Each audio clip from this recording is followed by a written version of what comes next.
All right, Dylan and I are ready to whip through the highs and lows of the week on a very special day. It's Calvin's first birthday. It is Calvin's first birthday. This time last year, much different morning. A little bit different, a little bit different. All right, our first high goes to the beautiful moment on live national television. Senator John McCain was admitted this week to Walter Reed Medical Center in Washington for treatment related to the aggressive brain cancer he was diagnosed with earlier this year. Senator McCain's daughter Meghan is a host of The View, where former Vice President Joe Biden was a guest this week. As you know, Biden lost his son Beau to cancer 2.5 years ago. I think about Beau almost every day, and I was told, sorry, that this doesn't get easier. Look, one of the things that gave Beau courage, my word, was John. Your dad, you may remember when you were a little kid, your dad took care of my Beau. Beau talked about your dad's courage, not about illness, but about his courage. There is hope, and if anybody can make it, your dad, her dad is one of my best friends. That was Joe Biden at his very best. He switched chairs, went and sat, held her hand, and for Meghan to share that on TV, beautiful moment, both ways. It was just a real conversation. It was, it was. Well done, guys. Our first low goes to the feeling when you see some guy trying to rough up your sister. There was a big wrestling match the other day in Columbia City, Indiana, between 5-year-olds Ruby Lewis and Ryan Prendergast. As Ryan appeared to be getting the upper hand, Ruby's 2-year-old brother Josh raced in to save his big sister. The little guy darts in at full toddler speed and just jacks up Ryan. Get off my sister! As Dad comes out to scoop up the boy, the shell-shocked Ryan gets up off the mat and wonders what in the name of Ruby Lewis just happened.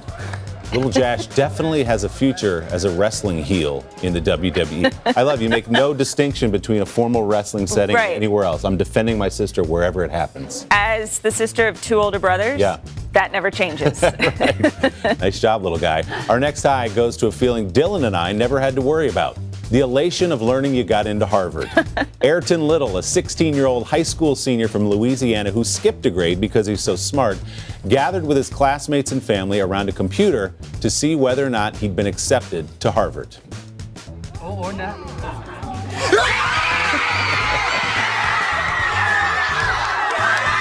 Looks like he might have gotten in. I think you think he got in? I think he got in.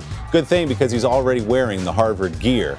But that's not the end of the story. Ayrton's older brother and classmate Alex got word last week from Stanford University. Wait, back up. 2 for 2. How about that Little family? Now let's give some credit to Mom. Maureen Little is a single mother who worked hard to get those young men to those celebrations. Unbelievable. Harvard and Stanford. I'm excited for him. I want to start cheering. I know, you and I didn't have that problem growing up. No, I was like, cool, I'm into Rutgers. All right. Our final low goes to the battle over the baby Jesus in the Nativity scene at First Baptist Church in White Pine, Tennessee. Actually, it's kind of amazing. Watch this.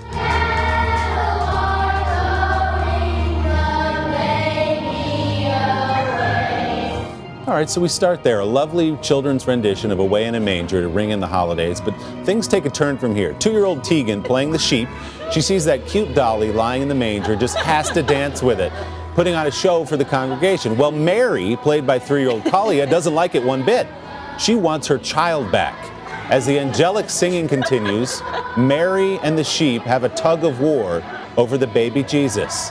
With the church breaking into laughter, Mary regains custody for a moment and places the baby back in the manger, but the sheep is not giving up so easily. Mary eventually here throwing the sheep into a modified headlock, just as the song ended mercifully, and someone from the church finally stepped in to break up Mary and the sheep. Well, that's how the story actually goes, right? A little bit of a battle. The sheep kind of got in there a little too close. How about a holiday bonus high for you? Yes, this one's for Calvin, all right? Awkward photos of scared children sitting on Santa's lap, a long-standing Christmas tradition. You might say, well, this one doesn't look that bad, right? But take a closer look. As if 1-year-old Samuel's face doesn't say it all, it's actually his hands that tell the story. Samuel's mom posted this photo on Twitter, writing, "We taught our baby sign language. This is the sign for help. Help! You're welcome," she wrote.